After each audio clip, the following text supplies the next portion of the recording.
Bueno, tenemos acá flexible Dinatécnica, aprobado para instalación de artefactos a gas.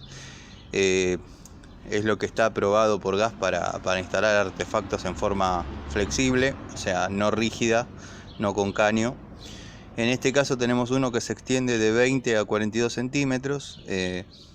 Soluciona muchas complicaciones que pueden surgir cuando la instalación rígida con codos y piezas se hace difícil. Solo hay que tener en cuenta un detalle, que es no perder esa guarnición, esa arandela plana, porque no se consigue como repuesto. O sea, se puede poner otra de otro tipo, pero no es la del flexible. Con un leve ajuste ya quedaría sin perder, sin nada.